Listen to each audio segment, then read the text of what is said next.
Nunca mais errar lances decisivos ou apagar um erro do passado na sua carreira? Nunca mais errar lance decisivo. Não. Que errou, passou. Passou porque eu fui fazer o melhor, mas eu quero agora não errar mais. É isso. Daqui pra frente. Zerar, se Deus quiser, cara. Tem algum erro assim que você fala, puta, esse aqui eu queria apagar? Eu tenho um erro que ninguém vai lembrar, assim... Eu tenho um que não foi meu, foi do meu assistente no Flamengo e Vasco, final de 2014...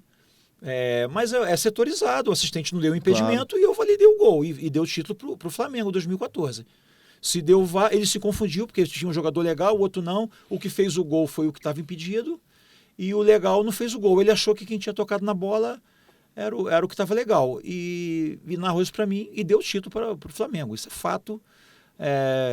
A gente fica triste, porque eu respeito muito as instituições, mas por mais que os torcedores não acreditem, mas os jogadores, quem está no futebol e os diretores me conhecem e sabe que eu respeito muito eles. E você que está ali, você sabe. Claro. Você sabe quem é quem. Galera, quem está no futebol sabe quem é quem. Sabe quem é quem. Mas eu tive um erro, cara, pouca gente vai lembrar, no Curitiba América Mineiro. Não foi muito, mas eu errei um penal contra o Curitiba, depois eu errei contra o América. E eu errei porque eu estava de tênis, cara, sempre tá de chuteira. E eu escorreguei um pouquinho antes. Mas por que estava de tênis? Porque eu estava sentindo uma lesão. Eu fui aquecer, senti uma lesão, botei um tênis, eu escorreguei, teve um lance de área que eu não ativei, eu não corri, não dei o pênalti lá, aí eu com medo depois não ativei, não dei um pênalti lá. E aí pareceu que estava compensando. Pareceu, e o narrador falou isso, mas realmente eu não vi, vamos dizer, por uma negligência minha, porque se eu estava lesionado, ou eu ia para o palco com a chuteira, como a gente fala, ou eu tinha que sair do jogo. Que ano foi isso? Cara, eu vou botar... Gaciba deve ter sido 2020. Os dois estavam na Série B. Mas me machucou demais esse erro, porque foi feio, assim. E aí, Marcelo, mas ninguém vai lembrar. Mas como eu valorizo muito as equipes, Curitiba, América, eu valorizo muito esses caras aí. Os caras vão lembrar. Vai falar pra torcida do Coxa lá, os caras vão lembrar. Não, eles vão lembrar sim. Mas faz parte, o erro infelizmente faz parte. Acontece, né? Faz parte da carreira do árbitro. E vem cá, você falou do D'Alessandro, né? Negócio de idade e tal. Os caras cornetam muito a tua idade, falam, puta, Marcelo tá com 50, fica pitando. Isso aí é um preconceito, um etarismo, vamos dizer assim? Cara, vamos dizer assim, se é o que eu mais, não é que eu sofro, é o que eu mais ouço hoje, principalmente eu que sou um cara ativo nas redes sociais, quem sabe, todo mundo me segue, eu falo com todo mundo, me xingou, a partir do outro lado eu excluo, eu não me estresso na rede social. É o que eu mais ouço hoje. No campo você ouve? Não, no campo eu ouvi esse ano numa quarta de final, no Campeonato Cearense. É mesmo? Eu apitei um jogo decisivo, vou preservar o cara, porque ele deve ter se arrependido. Eu apitei um jogo decisivo lá, o time dele perdeu a vaga, não teve nada no jogo. Quando acabou o jogo, ele falou assim, você tem que parar, que tu tá muito velho, tu isso, aquilo. Eu falei, eu não vou parar não, cara, porque eu apito pra caralho, meu irmão. Falei, humildemente. Aí o treinador veio me pedir desculpa, mas a gente fica chateado, porque o preconceito existe, cara. Né? Eu já ouvi de colega... Sério? Já ouvi de colega. Isso deve magoar, né? Magoa porque, como eu falei, trabalho muito para estar aqui, cara. A gente trabalha muito para estar aqui. E óbvio que um dia a perna vai cansar. Claro. Que tu não vai aguentar correr. Mas é só a galera ver o jogo. Tá dando, cara. A gente tem feito bons jogos. Então, a gente aprende, chega uma fase que qualquer diferenciação hoje faz mal para a nossa sociedade. A Edna vai apitar agora junto com o trio feminino na Copa América, cara. Jogo que vale vaga. Ela não está ali porque ela pediu para ninguém, ela está ali porque ela é competente. Sim. Aí a gente vai falar isso aqui, vamos começar a apontar erro da Edna. Como pode apontar meu? Todo mundo tem erro. Só que a gente não pode fazer diferenciação de gênero, de cor, de localização. Eu já ouvi pouco tempo na TV, esse árbitro também, o cara também é lá do norte, lá não tem futebol. Eu ouvi isso de uma imprensa. Pô, mas quer dizer que o cara do norte ele não tem capacidade? Quantos grandes jogadores nós temos do norte e nordeste aí? Então essa diferenciação não cabe mais. A prova está aí. Fábio, Marcelo e tantos grandes jogadores. Felipe Melo. E outros jogadores aí que estão em grandes clubes de São Paulo, do Rio. Davi Luiz veio lá de fora agora. Thiago Silva veio lá de fora agora. Grandes jogadores. A gente vai começar a rotular. Se o cara não desempenhar, tudo bem. Mas realmente hoje é o que eu mais ouço na rede social. Quando o cara acha que eu não vou bem no jogo do time dele. Você tem que parar, cara. Que tu é velho. Mas eu vou optar mais um pouquinho aí. Esse ano eu tô aí ainda. A galera vai ter que te engolir, como diria o professor lá, o Zagallo. A gente tem um quadro que é o seguinte, Papo do Vestiário.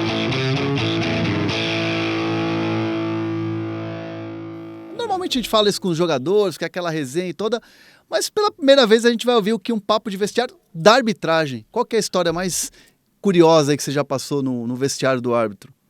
Rapaz, eu tenho algumas, hein? Eu tenho uma lá da base que eu transferi um jogo uma vez, sem falar com ninguém. Como assim transferir um jogo? Eu mudei o jogo de local sem falar com a federação. Como assim, cara? Hoje em dia eu tava banido. Eu cheguei para pitar no CT do Nova Iguaçu, Nova Iguaçu e Duque de Caxias, pelo um torneio chamado Otávio Pinto Guimarães. Era uma semifinal. A outra semifinal era Olaria e Fluminense, no mesmo dia.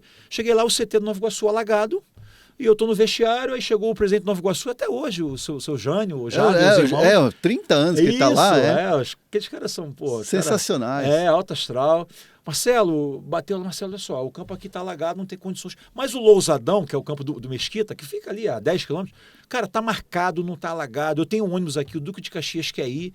Isso era finalzinho de dezembro, não tinha mais data, tinha que acabar o Otávio. Marcelo, e aí, eu já liguei pra federação, ninguém consegue, só você para resolver. Eu falei, vambora, chefe.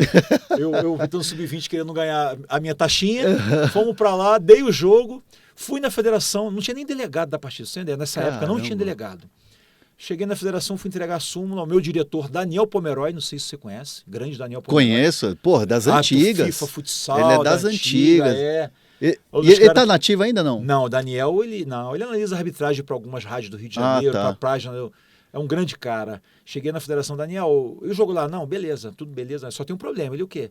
Eu transferi o jogo de local. Ele, como assim? Aí contei a história para ele, aí ele me chamou o secretário, tá vendo aí, o Marcelo, resolveu o problema, é isso que eu quero. Aí ele falou assim, tá fazendo o que amanhã?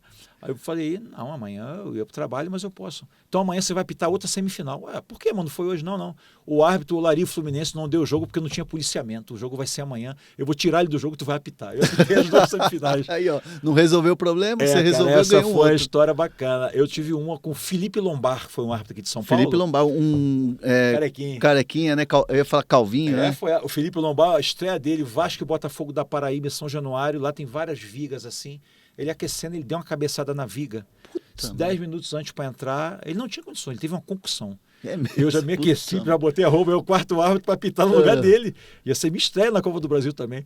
Felipe Lombar, não, Marcelo, eu vou entrar. Entrou tonto meio pro jogo, foi lá, apitou. Sorte que foi 5-0 o Vasco no Botafogo da Paraíba. Até hoje ele lembra essa história, ele vai lembrar que eu não vi isso. A estreia dele, ele apitou zonzo lá em São Januário, mas foi muito bacana, cara. São algumas histórias que a gente tem. Tem muita história, né? Tem muita história. Dá um livro que ninguém vai comprar, ninguém compra livro de árbitro, mas dá um livro, tem muita coisa, cara. Tem muita coisa. Tem coisa bacana por aí. E assim, qual foi o jogador mais famoso que você botou pra fora? Pra fora? Fred, eu botei o Fred pra fora. Mas uma expulsão que me deu uma crítica muito grande quando eu expulsei o Parreira no Fla-Flu. Parreira? E olha que ele é calminho, hein? Ele não tinha tido uma expulsão na carreira, aí todo respeito ao Parreira, a gente, amo o Parreira, nosso tetra, né, cara? Só que aí, um Fla-Flu, a gente estava numa linha do Rio de Janeiro, pela gestão, de tolerância zero com reclamação, a gestão. Claro. A gestão. E aí ele virou para a torcida, fez gestual, apontava para mim, eu fui, e não tinha cartão amarelo e vermelho. E aí, quando apontou para mim, a torcida toda veio em cima de mim, me gritando, me xingando, e ele apontou e continuava, eu olhei para ele, tá expulso. Tá fora. Rapaz, no outro dia, a imprensa toda do Rio, um absurdo. Eu era pouco conhecido no Rio, expulsar o Parreira. Quer aparecer. Eu falei, caramba, que meleca que eu fiz, vamos resumir, né? Mas a comissão, não, é isso mesmo, tem que expulsar. E depois, o Parreira foi, acho que o cara mais famoso que eu expulsei. Mas não foi querendo ser protagonista, não. Foi seguindo orientações da gestão que queria dar uma disciplina maior em tudo que estava acontecendo lá. Cara, para fechar, eu gosto muito de tocar nesse tema, porque é um tema sensível, né? Porque a gente passa muito por isso, né? Como jornalista esportivo, a gente faz matéria, entrevista, vai lá, dá opinião e tal. E aí fica aquela coisa, que time o cara torce e tal, não sei o quê. É evidente, todo mundo que gosta de futebol tem um time, né? Tem um time. Claro, seria hipócrita falar, eu não, torço pro Real Madrid e tal, não sei o quê. Você tem esse cuidado? Você consegue? Ou você deixou de ser aquela coisa, paixão, torcida pelo time que você gosta por causa da tua profissão? Cara, quem tá no futebol torceu para um time. Não é? Torceu para um time. Eu sou carioca, nasci no Rio de Janeiro, fui morar muito cedo em Mato Grosso do Sul. torci muito e joguei pelo Operário de Mato Grosso do Sul. A galera da minha juventude sabe. Operário. Sou Galo, Operário, Mato Grosso do Sul. É o Galo, é verdade. Depois eu fui jogar no Comercial e o pessoal lá, pô, mas você é Operário, porque eu tinha muita camisa do Operário. Depois vim pro Rio de Janeiro com 15 anos, vim jogar no Bangu. Torci para o time do Rio de Janeiro. Só que quem é do meio sabe, o jogador sabe do que eu vou falar, a dirigente sabe do que eu vou falar. Quando você está no profissional, a sua paixão ela fica recolhida. Porque não é que você vê muita coisa que é a tua paixão, é porque ninguém tem zelo por você, ainda mais o árbitro. Você, às vezes, faz um jogo daquele time que você torceu na juventude e você erra e o cara te detona. Então, os meus amigos mais íntimos sabem o time que eu torci na minha juventude. Alguns se confundem porque eu tenho um grande amigo, engraçado, chamado Josué Teixeira. Ele foi técnico do Macaé quando subiu para a Série B, foi assistente do Abel. O Josué ele foi assistente do Abel no Fluminense. E na época eu não tinha TV a cabo em casa, e os jogos não passavam. E eu ia toda quarta e domingo, num barzinho que tinha na esquina, ver o jogo do Fluminense para torcer pro Josué. Ele é teu parceiraço. Ele é meu amigo. E aí todo mundo achou que você era tricolor. Aí virou na minha cidade, o Marcelo, até hoje os caras batem o pé. Não, eu sei, o pessoal fala que você tal, você é tal, mas pelo Josué Teixeira que eu deixo um grande abraço aqui. Mas a paixão fica recolhida, porque tu sabe disso, a gente tem tanta, mas em casa assistindo, eu gosto de ver futebol, a gente torce um pouquinho sim, claro, porque não? Claro. Sou humano. Lógico. Como o jogo do Brasil-Paraguai agora, tem muita gente que torce contra, eu sou brasileiro, cara, eu tô torcendo ali, eu quero que o Vini seja o melhor do mundo, eu sou muito brasileiro, cara, gosto do Neymar pra caramba, acho esses caras craques demais. Eu acho que logo, logo a gente vai ganhar uma Copa do Mundo de novo aí. Não sei se vai ser essa agora, porque eu acho que essa geração precisa amadurecer um pouquinho mais. Sim. Não sei se vai estar madura para a próxima. Quem sabe 30 estamos aí. Essa geração vai estar aí. Um ano, hein? É isso aí.